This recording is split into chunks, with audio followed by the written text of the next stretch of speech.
నమస్తే PCW news కి స్వాగతం. ముందుగా హెడ్లైన్స్. అమెరికాలో ఉద్యోగాల కుదింపు, 1300 మందికి పైగా దౌత్యాధికారుల తొలగింపు.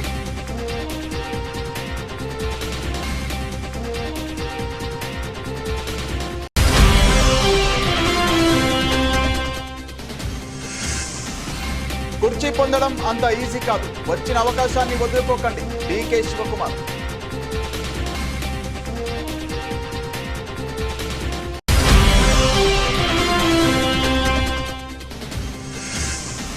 కుప్పకూలిన 4 అంతస్తుల భవనం, శిథిరాల కింద చిక్కుకున్న నివాసితులు.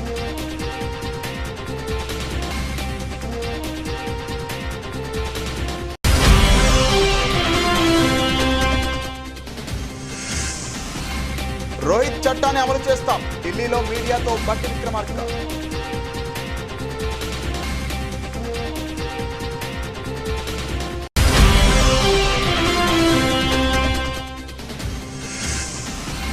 పద్దెనిమిది నెలలుగా కాంగ్రెస్ పాలనలో నగరాభివృద్ధి నాశనమైంది. బీఆర్ఎస్ నాయకులు రావుల శ్రీధర్ రెడ్డి ఆరోపణ.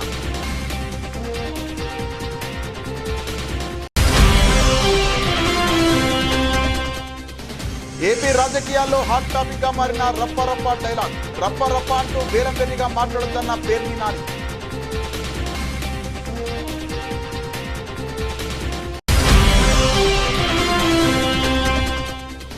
420 దొంగ హామీలు ఇచ్చిన దొంగ రేవంత్ రెడ్డి. బీఆర్ఎస్ పార్టీ కార్యాలయంలో మాజీ ఎమ్మెల్యే గాదర్ కిషోర్ మీడియా సమావేశం.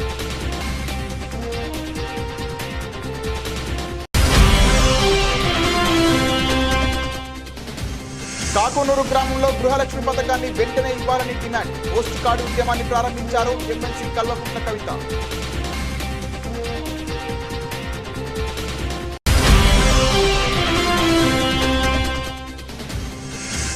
కాకినాడ రంగరాయ మెడికల్ కాలేజీలో లైంగిక వేధింపుల ఘటన, 50 మంది విద్యార్థుల ఫిర్యాదు.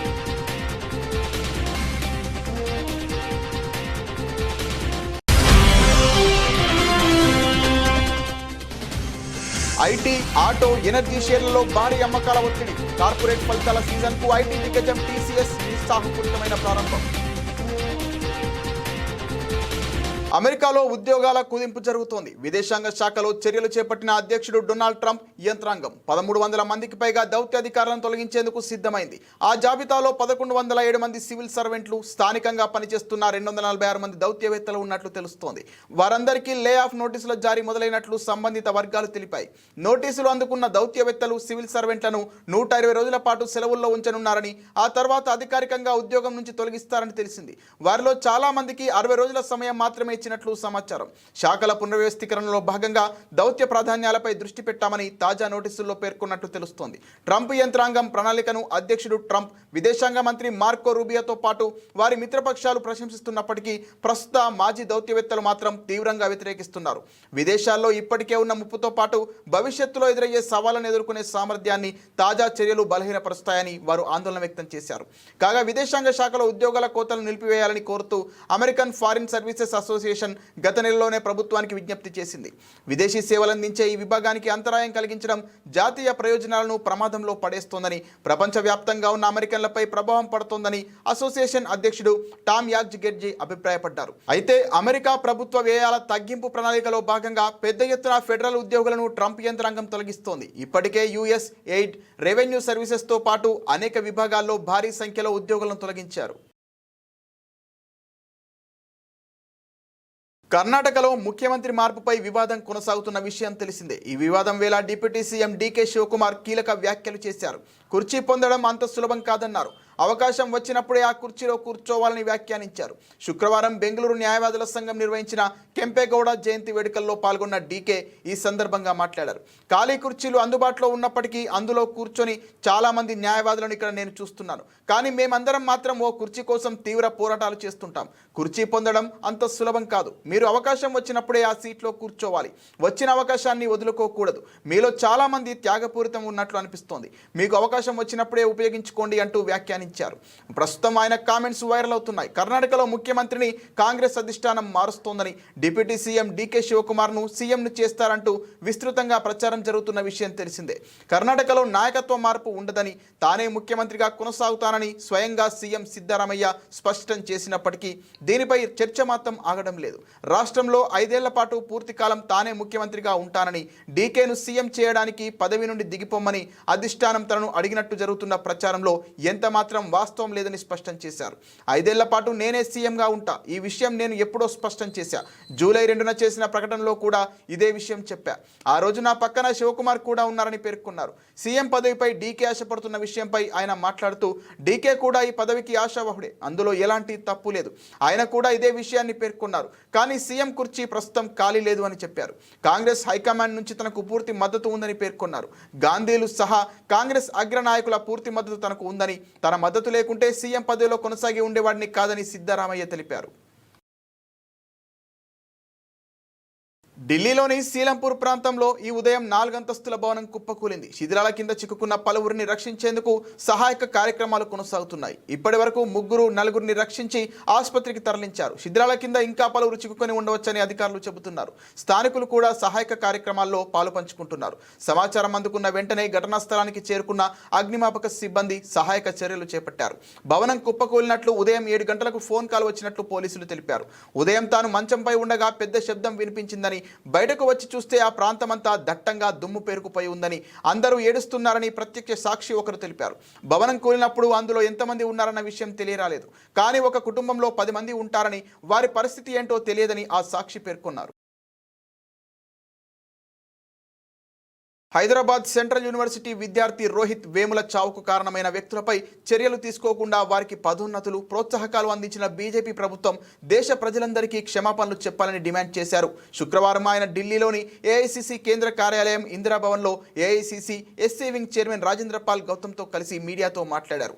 ఆనాడు పోలీసులపై ఒత్తిడి తెచ్చి కేసు నమోదు చేయించిన నాటి ఎమ్మెల్సీ రామచంద్రరావును బీజేపీ తెలంగాణ రాష్ట్ర అధ్యక్షుడిగా నియమించారని, రోహిత్ ఆత్మహత్యకు ప్రధాన కారకుడిగా భావిస్తున్న సుశీల్ కుమార్ను ఢిల్లీలో అసిస్టెంట్ ప్రొఫెసర్గా నియమించారని విమర్శించారు. రాహుల్ గాంధీ చెప్పినట్టుగానే రోహిత్ వేముల చట్టాన్ని త్వరలో తెలంగాణ ప్రభుత్వం తీసుకొస్తోందని డిప్యూటీ సీఎం మల్లు భట్టి విక్రమార్క తెలిపారు. Today I have come here to address the case which has really shaken this country in 2017 when Sri Rohit Vemula, who committed suicide in University of Hyderabad, and which has really made the entire country to think about it, what is happening under the BJP ruling. Sri Vemut Rohit was a PhD scholar and he was an active member in Ambedkar Students Association. For the discrimination what he was facing in the University of Hyderabad, he along with few friends thought that they'll bring the issues to the authorities of the university for the self-respect and social justice for the Dalits. When he was fighting for the self-respect and social justice under the leadership of BJP, the students wing of BJP, the AVP, led by one Mr. Sushil Kumar, filed a false case and brought lot of pressure on the university authorities to book the cases, to rusticate them from the university, and finally making them to feel so bad, and which has led to the most unwanted thing which has taken place in this country of, like, Rohit Vemula committing suicide. Even in his suicide note, he has mentioned it very clearly that this is institutional murder. And even while, much before committing suicide, he wrote a letter to the then Vice Chancellor saying that the plight of the university and particularly the weaker sections, instead of giving an admissions, better you give us a poison or a rope whereby we can die hanging ourselves. That shows how the highest educational central universities under the direct control of the union government of the BJP government things. So when this kind of incident has taken place, our leader Sri Rahul Gandhi ji came to the University of Hyderabad, stood for the cause of the social justice and self-respect, and he was 18 నెలలుగా కాంగ్రెస్ పాలనలో నగరాభివృద్ధి నాశనమైంది. గతంలో అభివృద్ధి కార్యక్రమాల కోసం మా BRS నాయకులు ప్రభుత్వానికి ఎన్నో వినతి పత్రాలు ఇచ్చినా పట్టించుకోలేదు. కానీ ఇప్పుడు ఉప ఎన్నిక త్వరలో రానున్నదని మంత్రులు హడావుడిగా బయలుదేరారు. వ్యవసాయ మంత్రి, కార్మిక మంత్రులకు జూబ్లీహిల్స్ నియోజకవర్గంతో ఏం సంబంధం? సొంత డివిజన్ను పట్టించుకొని మేయర్ జూబ్లీహిల్స్లో తిరుగుతున్నారు. చాలా చోట్ల వీధి కుక్కల బెడద ఉంది. చెత్త కూడా తీయడం లేదు. వీధి దీపాలు కూడా వెలగడం లేదు. ఇవన్నీ పట్టించుకోకుండా జూబ్లీహిల్స్లో ఉప ఎన్నిక ఉందని మంత్రులు ప్రజలను మభ్యపెడుతున్నారని బీఆర్ఎస్ నాయకులు రావుల శ్రీధర్ రెడ్డి అన్నారు. జూబ్లీహిల్స్ నియోజకవర్గంలో నగర ఇన్ఛార్జ్ మంత్రి పొన్నం ప్రభాకర్ గారు, వ్యవసాయ శాఖ మంత్రి తుమ్మల నాగేశ్వరరావు గారు, కార్మిక శాఖ మంత్రి వివేక్ వెంకటస్వామి గారు, నగర మేయరు విజయలక్ష్మి గారు, కలెక్టరు ఓ పెద్ద మంది మార్బలంతో కొన్ని సీసీ రోడ్లకు శంకుస్థాపన చేసింది. నాకు అర్థం కాలేదు ఏంటంటే గత 18 నెలల కాంగ్రెస్ పరిపాలనలో నగరంలో పరిస్థితులన్నింటినీ కూడా అస్తవ్యస్తం చేసింది కాంగ్రెస్ పార్టీ. పరిపాలన అంతా కూడా మంటగలిసిపోయింది. చాలా చోట్ల వీధి దీపాలు కూడా వెలుగుతలేవు. అట్లాంటిది అలా సడన్ గా జూబ్లీహిల్స్ నియోజకవర్గం సరిహద్దులు ఎక్కడ ఉన్నాయి, ఎన్ని డివిజన్లు ఉన్నాయి, ఎక్కడ బస్తీలు ఉన్నాయి, జూబ్లీహిల్స్ నియోజకవర్గ ఆనుపానులు కూడా తెలవని కాంగ్రెస్ పార్టీ మంత్రులు ఇవాళ మా శాసనసభ్యుడు మరణం తర్వాత ఉప ఎన్నిక వస్తుందనే ఉద్దేశంతో ఇవాళ రోజు పర్యటనలు చేస్తూ ఉన్నారు. జూబ్లీహిల్స్ ప్రజలు ఆశ్చర్యపోతా ఉన్నారు. మా కార్పొరేటర్లు కానీ అనేక అంశాలపై ఇచ్చినటువంటి రిప్రజెంటేషన్లను పట్టించుకోని వాళ్ళు, నగరంలో ఒక నియోజకవర్గం ఉందో లేదో తెలియనటువంటి మంత్రులు ఇవాళ పొద్దున్న లేస్తే అక్కడికి వచ్చి వాళ్తా ఉన్నారు. మా ప్రజలు ఆశ్చర్యపోతా ఉన్నారు. అబ్బా సడన్ గా కాంగ్రెస్ పార్టీకి ఇంత ప్రేమ ఎందుకు వచ్చింది? రాష్ట్ర వ్యవసాయ మంత్రికి జూబ్లీహిల్స్లో సీసీ రోడ్ శంకుస్థాపనకు ఏం సంబంధము? కార్మిక బాగోగులు చూడాల్సినటువంటి వాళ్ళు ఒకవైపు పరిశ్రమల్లో ప్రమాదాలు జరుగుతూ ఉన్నాయి, సరైన పర్యవేక్షణ లేదని చెప్తుంటే కార్మిక శాఖ దాని సంబంధిత శాఖల యొక్క బాగోగులు చూడాల్సినటువంటి ఒక మంత్రి, సొంత డివిజన్లో సమస్యలు కూడా చూడని మేయరు, నగరంలో కుక్కల బెడద ఉంది, శానిటేషన్ సమస్య ఉంది, జిహెచ్ఎంసీ పాలన మొత్తం అస్తవ్యస్తంగా తయారైంది. ఇప్పుడేదో జరిగిపోయినట్టు ఇవాళ జూబ్లీహిల్స్లో రోజు పర్యటన చేస్తూ ఉన్నారు. మీరొచ్చి ఎన్ని హడావుడి ఫోటోషూట్ శంకుస్థాపన. పుష్ప సినిమాలోని రప్పా రప్పా డైలాగ్ ఇప్పుడు ఏపీ రాజకీయాల్లో హాట్ టాపిక్ గా మారింది. ఇదే డైలాగ్ వైసీపీ శ్రేణుల ఫ్లెక్సీలు బ్యానర్లలో కనిపించడం, ఆ పార్టీ అధినేత జగన్ నోటి వెంట నుండి రావడం రాజకీయాల్లో వేడిని పెంచింది. తాజాగా ఆ అంశంపై మాజీ మంత్రి పేర్ని నాని స్పందిస్తూ ఆసక్తికర వ్యాఖ్యలు చేశారు. మంత్రి నారా లోకేష్ మాదిరి మీరు కూడా చెడిపోయారా అంటూ వైసీపీ శ్రేణులను ఉద్దేశించి మాట్లాడారు. లోకేష్ రెడ్ బుక్ అంటే మీరు రప్పా రప్పా అంటున్నారని, రప్పా రప్పా అంటే తప్పు కాదని, కానీ ఏదైనా చేయాలంటే చీకట్లో కన్ను కొడితే అయిపోవాలని చెప్పారు. రప్పా రప్పా అంటూ వేలం వెర్రిగా మాట్లాడకూడదని, ఇకపై ముళ్ళును ముళ్ళుతోనే తీయాలని పేర్ని నాని అన్నారు. ప్రజలు మనల్ని మన్ననలు పొందేలా పార్టీ శ్రేణులు పనిచేయాలని పిలుపునిచ్చారు. నారా లోకేష్ రెడ్ బుక్ చివరకు కూటమి ప్రభుత్వానికి ఉరితాడవుతుందని చెప్పారు. అరే చీకట్లా కన్ను కొడితే అయిపోవాలరా, నోరు తెచ్చి రప్ప రప్ప ఎన్నిసార్లు అంటారు? సిగ్గు శరం ఉండాలి మనకి. ఎన్నిసార్లు అంటారు? అది ఇక అదే పని. చీకట్లో చేయాల్సిన పనులు కూడా పట్టపగలు అసహ్యంగా ఏంటిది? రప్ప రప్పని చీకట్లో జరిగిపోవాలి. చెప్పేవాడు ఎవడో చేయడు. కరిసే కుక్క మొరగదు, మురిగే కుక్క కరవదు. అది తెలుసుకోండి కొంచెం. కరిసే కుక్క సైలెంట్కి వచ్చి లటక్కని కలుస్తుంది. నీకు చేతనైతే రేపు గవర్నమెంట్ వచ్చిన తర్వాత ఎవడెవడు తప్పుడు వేషాలు వేసాడో ఆయన కరిసేయి. దానికి చెప్పాలి, ఎవడికన్నా చెప్పాలంట. రెండో గండి చెప్పాల్సిన పని లేదు, జరిగిపోవాలి. తర్వాత మీరందరూ కలిసి పలకరించాలి, ఎట్లా జరిగింది, ఏం జరిగింది, ఎవరు చేశాడని. ఎన్నికల్లో ఇచ్చిన హామీలను నెరవేర్చిన తర్వాతనే తుంగతుర్తి గడ్డ మీద అడుగు పెట్టాలి. గోదావరి జలాలను రైతులకు ఇచ్చిన తర్వాతే తుంగతుర్తి గడ్డపై అడుగు పెట్టాలని సవాల్ విసిరిన మాజీ MLA doctor Gadari Kishore Kumar ration కార్డుల పంపిణీ పేరుతో తిరుమలగిరికి వస్తున్నారు. తిరుమలగిరిలో అడుగు పెట్టాలంటే ముఖ్యమంత్రికి అర్హత ఉందా లేదా ఆలోచించాలని విజ్ఞప్తి చేస్తున్నా. సాధారణ ఎన్నికల్లో ఇష్టం వచ్చిన హామీలు ఇచ్చారు. 420 దొంగ హామీలు ఇచ్చిన దొంగ రేవంత్ రెడ్డి ఏ ముఖం పెట్టుకుని తుంగతుర్తికి వస్తున్నావని అడుగుతున్నా. స్థానిక ఎమ్మెల్యేకు వ్యక్తిగతమైన లాభాలు తప్ప మరో సోయి లేదు. తుంగతుర్తి నియోజకవర్గంలో ఏం చేశారో శ్వేతపత్రం విడుదల చేస్తారా? మా ప్రభుత్వంలో ఉన్నప్పుడు తీసుకొచ్చిన వాటికి కొబ్బరికాయలు కొట్టి నేను చేశాను అని చెబుతున్నారు. తిరుమలగిరిలోని బీఆర్ఎస్ పార్టీ కార్యాలయంలో మాజీ ఎమ్మెల్యే గాదరి కిషోర్ మీడియా సమావేశంలో మాట్లాడారు. మాట్లాడా ఓ విలేకరు ఫోన్ చేసి మాట్లాడితే ఏమంటాడు? మిగులు జలాలు తగులు జలాలు అవి రావుతీ నీకు ఎరకలేదు, ఈయనకి మిగులాంటి తెలియదు తగులాంటి తెలియదు. అరే నాయన గోదావరి జలాలల్లో మిగులు జలాలు తగులు జలాలు లేవు, ఆల్ వాటర్ అంటారు. కృష్ణానదిలో ఉంటాయి మిగులు జలాల ముచ్చట. గోదావరి నది మీద ఎప్పుడు కూడా మిగులు జలాలకు సంబంధించిన ముచ్చట ఉండదు. గోదావరి నది మీద ఏముంటుందో తెలియదు, కృష్ణానది మీద ఏముంటుందో తెలియదు. ఈ చదువురాని కొడుకులంతా మనకు ఎమ్మెల్యేలు, మంత్రులు, ముఖ్యమంత్రులు, మన దౌర్భాగ్యం. ఏం చేస్తాం? గోదావరి నదిలో ఎప్పుడు మిగులు జలాలు అనే కాన్సెప్ట్ ఉండదు. మళ్ళీ చెప్తాం, బనకచర్ల కడుతున్నారు, బనకచర్ల కట్టుడు ఉండదు. వీళ్ళు కూడా మాట్లాడితే ముఖ్యమంత్రి మాట్లాడినా మంత్రి మాట్లాడినా బనకచర్ల కడుతున్నారు, మేము దాన్ని అడుగుంటాం. బనకచర్ల కట్టేది కాదురా, అదే రిజర్వేయర్ కాదురా నాయన. బనకచర్ల నేను కట్టలేరా, గోదావరి నది అసలే లేదు. బనకచర్ల అనేది పేదరెడ్డిపాడు కాలువ మీద ఎక్కడో ఒక దగ్గర ఎగ్రెగ్యులేటర్ 18 కిలోమీటర్ల తర్వాత. ఇప్పుడు మనం పిలిచాల కాడికి మనం లేపుతాం కదా, 69 లేపంగానే పోతే కదా నీళ్ళు మనకు. అట్లా ఒక ఎగ్రెగ్యులేటర్ బనకచర్ల అనేది. కానీ గోదావరి జలాలన్నీ అక్రమంగా తరలించకపోయి ప్రకాశం బ్యారేజ్ నుంచి లిఫ్ట్ ద్వారా తీసుకుపోయి ఆ బనకచర్ల దగ్గర కనెక్ట్ చేస్తున్నారు. దాన్ని వ్యతిరేకిస్తున్నాం మనం. అది కూడా తెలియదు వారికి, చదువు రాదు. బనకచర్లను కట్టనీయం, ఎట్టి పరిస్థితి అడ్డుకుంటాం. ఇంకంత చదువు వచ్చినటువంటి ముఖ్యమంత్రి, మంత్రి, ఎమ్మెల్యే ఉన్నాక మనం ఏం చేయాలి? ఇప్పటికైనా ఆలోచించమని చెప్పి తుంగతుర్తి నియోజకవర్గ ప్రజలను కూడా అడుగుతున్నాం. పొడుగు ఇది గెలిచేది కాదు, పీకేది కాదు అని చెప్పేసి ఆ రోజు ఎన్నికలలో ఇష్టం వచ్చిన హామీలు. నేను ఈడ ఆసుపత్రి తెస్తా, ఆడ బస్ డిపో తెస్తా, ఈడ కాలేజ్ తెస్తా. ఒక్కటన్నా అయిందా? ఒక్కటన్నా? మనం తీసుకొచ్చిన 100 పడకల ఆసుపత్రి మేము హరీష్ రావు గారు తీసుకొచ్చి కొబ్బరికాయ కొట్టించి స్టార్ట్ చేసిన తర్వాత మళ్ళీ కొబ్బరికాయ కొట్టాం. తుంగతుర్తి లోకల్ సాంగ్ చేయించిన రోడ్డు ఇప్పటి వరకు కాలే. మన మామూలు కూడా అక్కడ ర్యాలీ నిర్వహించారు. చాలిగూడ నుంచి చేయించిన రోడ్డు అది కంప్లీట్ కాలే.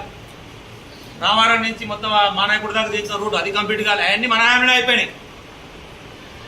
పనిచేసే శాత కాదు. ఇందాక మాట్లాడుతుంటే మా వాళ్ళు గుర్తు చేస్తారు, మోత్కూరుకి కోర్టు సాంక్షన్ చేయించినాం. మోత్కూరుకి కోర్టు సాంక్షన్ చేయించినాం.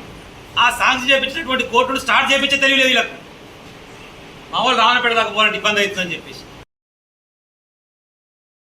రంగారెడ్డి జిల్లా కేశంపేట మండలం కాకునూరు గ్రామంలో గృహలక్ష్మి పథకాన్ని వెంటనే ఇవ్వాలని డిమాండ్ చేస్తూ పోస్ట్ కార్డు ఉద్యమాన్ని ప్రారంభించారు తెలంగాణ జాగృతి అధ్యక్షురాలు ఎమ్మెల్సీ కల్వకుంట్ల కవిత. మహిళలతో కలిసి కార్డులను ఢిల్లీలోని సోనియా గాంధీ అడ్రస్కి పోస్ట్ చేశారు. అనంతరం కవిత మాట్లాడుతూ రాష్ట్రంలో ఒక అసమర్థ పాలన కొనసాగుతోందని, ఎన్నికల సమయంలో ప్రజలకు ఇచ్చిన హామీలు 18 నెలలు గడిచినా అమలు చేయడంలో ప్రభుత్వం విఫలమైందని, ఇప్పటికే రాష్ట్ర ప్రభుత్వం 2 లక్షల కోట్లు అప్పు చేసిందని, అయినా ప్రజలకు సరైన సదుపాయాలు కల్పించడంలో విఫలమయ్యారని అన్నారు.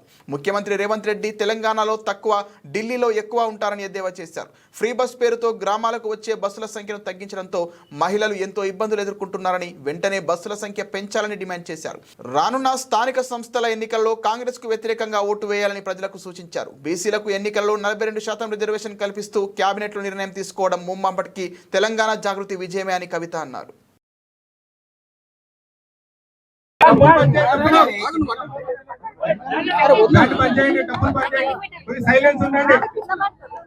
జై తెలంగాణ. ఈరోజు మేము మహబూబ్ నగర్ జిల్లా, రంగారెడ్డి జిల్లా, ఉమ్మడి మహబూబ్ నగర్ కదా ఇది, ఉమ్మడి మహబూబ్ నగర్ రంగారెడ్డి జిల్లాలో కాకునూరు గ్రామంలో ఉన్నాం. మరి షాద్ నగర్ అంటేనే ఒకప్పుడు రియల్ ఎస్టేట్ అన్నట్టు ఉండేది.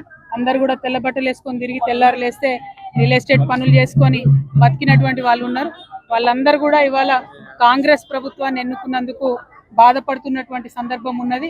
రియల్ ఎస్టేట్ అంతా కూడా కుప్పగూలిపోయినటువంటి సందర్భం ఉన్నది. 1 ఎకరం అమ్ముకుంటే మరి ఆడబిడ్డ పెళ్ళైతుందన్న విశ్వాసం కూడా పోయినటువంటి సందర్భం ఉందని చెప్తా ఉన్నారు. అట్లానే మహిళలకు 2500 రూపాయలు ఇవ్వడంలో ఈ కాంగ్రెస్ ప్రభుత్వం, సోనియా గాంధీ గారు స్వయంగా సంతకం పెట్టించినటువంటి గ్యారంటీ ఫెయిల్ అయిన ప్రభుత్వము ఎన్నికలప్పుడు ఇచ్చినటువంటి హామీ ఏంటిది? 42% రిజర్వేషన్ ఇస్తామని. వాళ్ళ అధికారంలోకి వచ్చిన నెలనో 2 నెలలో 3 నెలల లోపలనో వాళ్ళే స్వయంగా ఇచ్చుంటే బాగుండేది. కానీ అన్ని పార్టీలు అందరూ, ముఖ్యంగా జాగృతి, రోడ్డు మీద దిగి ఉద్యమాలు చేసి ప్రతి జిల్లాలో రౌండ్ టేబుల్ సమావేశాలు పెట్టి ఢిల్లీ నుంచి గల్లీ వరకు అన్ని చోట్ల కూడా ఈ బీసీలకు సంబంధించిన సమస్యలు లేపేంత వరకు కూడా కదలిక లేకపోవడం, కేవలం కేంద్రం వైపు బిల్లును దోసేసి చేతులు దులుపుకుంటామన్నటువంటి వాళ్లకు లేదు మీరు గల్లీలోనే చేయాలని చెప్పి మేము డిమాండ్ చేయడం వల్ల ఇవాళ అది సాధ్యమైంది అన్నటువంటిది ప్రజల ముందున్నటువంటి వాస్తవం. నేను కాదనేది కాదు. మహేష్ కుమార్ గౌడ్ గారు ఏదన్నా చెప్పొచ్చు, పొన్నం ప్రభాకర్ గారు ఏదన్నా చెప్పొచ్చు, కల్వకుంట్ల కవిత కూడా ఏదన్నా చెప్పొచ్చు. కానీ ప్రజలు డిసైడ్ చేస్తారు ఎవరు ప్రశ్నించిరని. ఇవాళ కూడా మేము ప్రశ్నిస్తున్నాం. మీరు కేవిట్ వేయాలి ముందు హైకోర్టులో సుప్రీంకోర్టులో, ఆ తర్వాత మాత్రమే మీరు ఆర్డినెన్స్ తీసుకురావాలి.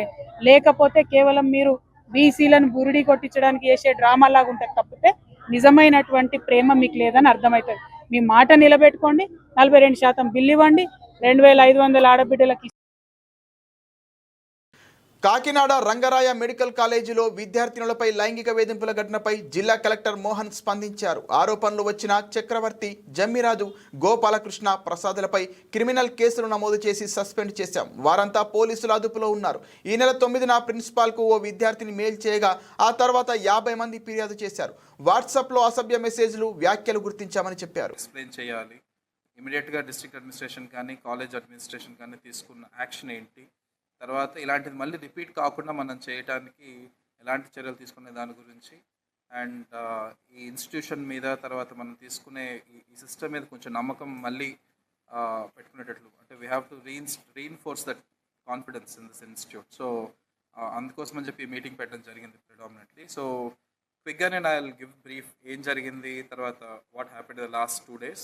ఆ తర్వాత ఐ విల్ రిక్వెస్ట్ ఎస్పీ గారు to give details about the cases filed and then the further action, criminal action taken on the ఎవరైతే దీని గురించి దోషులుగా తేల్చబడారో వాళ్ళకి క్రిమినల్ యాక్షన్ గురించి ఎస్పీ గారు బ్రీఫ్ చేస్తారు. సో 9th అరౌండ్ 10 o'clock టైంకి మనకి మన రంగరాయ మెడికల్ కాలేజ్ ప్రిన్సిపల్ ఈమెయిల్కి ఒక అనానమస్ మెయిల్, అంటే ఎలాంటి అడ్రస్, పేర్లు అవేం లేకుండా ఒక వ్యక్తి గురించి V Kalyan Chakravarthy, Vadarevu Kalyan Chakravarthy, and he's lab attendant in biochemistry lab. So ఈ ల్యాబ్ అటెండెంట్ వాళ్ళతో ఇన్అప్రాపరియేట్గా బిహేవ్ చేస్తున్నాడు, ఎస్పెషల్లీ గర్ల్స్. ఆల్మోస్ట్ ఒక 50 to 60 పారామెడికల్ కోర్స్ చేస్తున్న గర్ల్స్ ఉన్నారు. సో ఈ girls especially sexual harassment allegations చేస్తూ ఇన్అప్రాపరియేట్గా బిహేవ్ చేస్తున్నారు. తర్వాత ఫిల్దీ లాంగ్వేజ్ మాట్లాడుతున్నారు. తర్వాత మెసేజెస్ కూడా అబ్సీన్ మెసేజెస్ పంపిస్తున్నారు, and for with a lady and especially student of that age. So ఆ ఆస్పెక్ట్లో మనకు ఒక కంప్లైంట్ పెట్టడం జరిగింది. ఇమీడియట్లీ ప్రిన్సిపల్ గారు he has taken an action from his side. So every institute, especially ఇలాంటి లార్జ్ ఇన్స్టిట్యూట్స్లో ఒక విమెన్ హరాస్మెంట్ సంబంధించి, తర్వాత ఇలాంటి విమెన్ రిలేటెడ్ ఇష్యూస్ గురించి ఒక కమిటీ ఉంటుంది. సో లైక్ కలెక్టరేట్లో మాకు ఎలా ఉంటుందో కమిటీ, అలాగా ఎవ్రీ ఇన్స్టిట్యూట్లో అలాగా ఒక కమిటీ పెట్టుకోవడం జరుగుతుంది. And Rangaraya medical college has a very strong committee which has, అంటే కమిటీలో ఎన్జిఓస్ వైపు ఐటీ, ఆటో, ఎనర్జీ షేర్లలో భారీ అమ్మకాల ఒత్తిడి శుక్రవారం మార్కెట్ను కుంగదీసింది. కార్పొరేట్ ఫలితాల సీజన్కు ఐటీ దిగ్గజం టీసీఎస్ నిరుత్సాహపూరితమైన ప్రారంభం అందించడం ఐటీ, ఆటో, ఇంధన కౌంటర్లలో అమ్మకాల ఒత్తిడిని పెంచింది. దీనికి తోడు టారిఫ్ సంబంధిత అస్థిరతలు, ప్రపంచ మార్కెట్ల నుంచి అందిన మిశ్రమ సంకేతాలు మార్కెట్పై ప్రభావం చూపాయి. సెన్సెక్స్ 689.91 పాయింట్ల నష్టంతో 82,500.47 వద్ద స్థిరపడగా, నిఫ్టీ 205.40 పాయింట్ల నష్టంతో 25,149.85 వద్ద క్లోజ్ అయింది. రిజిస్టర్ కాని ఆన్లైన్ బాండ్ వేదికలను నమ్మొద్దు. వివిధ స్థిరాయిదారులు పెట్టుబడి సాధనాలకు ప్రవేశం కల్పిస్తున్న రిజిస్టర్ కాని ఆన్లైన్ బాండ్ ప్లాట్ఫామ్స్ను విశ్వసించవద్దని బీఎస్ఈ, ఎన్ఎస్ఈ తమ ఇన్వెస్టర్లను హెచ్చరించాయి. ఆన్లైన్ బాండ్లతో పెట్టుబడులు పెట్టే సమయంలో కంపెనీలకు సంబంధించిన విశ్వసనీయ అంశాలను పరిశీలించాలని తెలిపాయి. ప్రధానంగా బాండ్ల క్రెడిట్ రేటింగ్, జారీ చేస్తున్న సంస్థ చెల్లింపుల రికార్డు, లిక్విడిటీ, సెటిల్మెంట్, కాలపరిమితి, పన్నుభారం వంటివి పరిశీలించాలని సూచించాయి. 25వ గ్రాండ్ స్లామ్ టైటిల్ కొట్టాలన్న జకోవిచ్ ఆశకు మళ్లీ బ్రేక్ పడింది. వింబుల్డన్ సెమీస్ మ్యాచ్లో అతను వరల్డ్ నెంబర్ 1 సిన్నర్ చేతిలో ఓటమి పాలయ్యారు. 6-3, 6-3, 6-4 స్కోరుతో 38 ఏళ్ల జకోవిచ్ పరాజయం పాలయ్యారు. అయితే ఆల్ ఇంగ్లాండ్ క్లబ్లో ఇదేమీ తన ఫేర్వెల్ మ్యాచ్ కాదని జోకో చెప్పాడు. వింబుల్డన్ కెరీర్ను ఇవాళ్టితోనే ముగించాలని భావించడం లేదన్నారు. ఖచ్చితంగా మళ్లీ వస్తానని, కనీసం ఒక్కసారైనా మళ్లీ వింబుల్డన్లో ఆడనున్నట్టు జకోవిచ్ తెలిపాడు. గతంలో వింబుల్డన్లో రోజర్ ఫెడరర్ 8 సార్లు టైటిల్ సాధించారు. ఆ రికార్డును సమన్ చేయాలని జకోవిచ్ ట్రై చేస్తున్నాడు. కానీ ఈసారి కూడా జోకో ప్రయత్నం ఫలించలేదు. క్వార్టర్స్ మ్యాచ్లో టైంలో స్వల్పంగా గాయపడ్డ జకోవిచ్ సెమీస్లో కష్టంగా మూమెంట్స్ ఇచ్చాడు. గాయం గురించి మాట్లాడాలని లేదని, ఉత్తమమైన ఆట ఆడేందుకు ఇష్టపడతానని జోకో చెప్పాడు. అనుకున్నట్లుగా కోర్టులో కదలలేకపోయానని, దాని పట్ల కొంత నిరాశగా ఉందన్నాడు. 3వ సెట్కు ముందు ట్రైనర్తో ట్రీట్మెంట్ చేయించుకున్న జోకో ఆ తర్వాత కొంత రాణించినా మళ్లీ వరుసగా 6 గేమ్లను కోల్పోయాడు. ఫిట్నెస్ సమస్యలు ఉన్న జోకో మాత్రం చాలా దూకుడుగానే ఆడుతున్నాడు.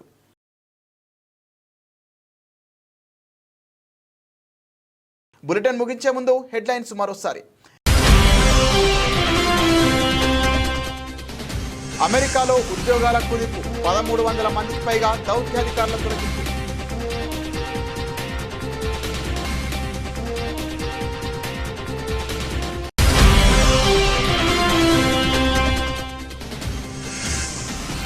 కుర్చీ పొందడం అంత ఈజీ కాదు, వచ్చిన అవకాశాన్ని వదులుకోకండి. డీకే శివకుమార్.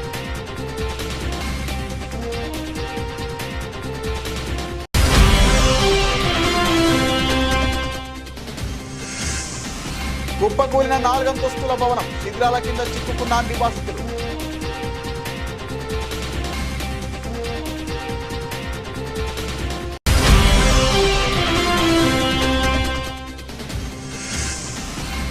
రోహిత్ చట్టాన్ని అమలు చేస్తాం, ఢిల్లీలో మీడియాతో బట్టి విక్రమార్క.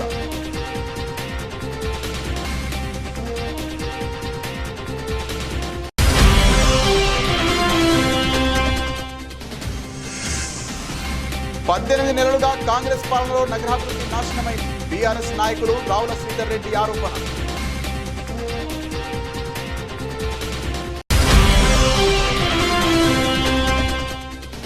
ఏపీ రాజకీయాల్లో హాట్ టాపిక్ గా మారిన రప్ప రప్ప డైలాగ్. రప్ప రప్ప అంటూ బేలంబెరిగా మాట్లాడొద్దన్న పేర్ని నాని.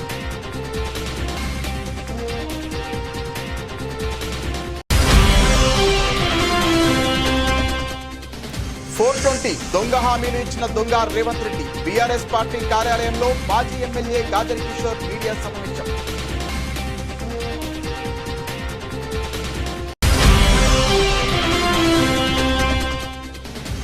కాకునూరు గ్రామంలో గృహలక్ష్మి పథకాన్ని వెంటనే ఇవ్వాలని డిమాండ్. పోస్ట్ కార్డు ఉద్యమాన్ని ప్రారంభించారు MLC Kalvakuntla Kavitha.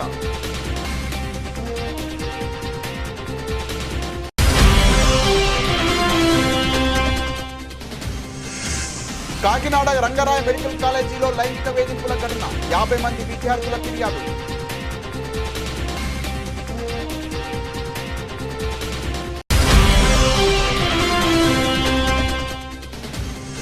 IT, auto, energy షేర్లలో భారీ అమ్మకాల ఒత్తిడి. కార్పొరేట్ ఫలితాల సీజన్ కు ఐటీ దిగ్గజం టీసీఎస్ ఉత్సాహపూరితమైన ప్రారంభం. ఇది ఇవాల్టి బులెటిన్. మరిన్ని వార్తల సమాహారంతో మళ్ళీ కలుద్దాం.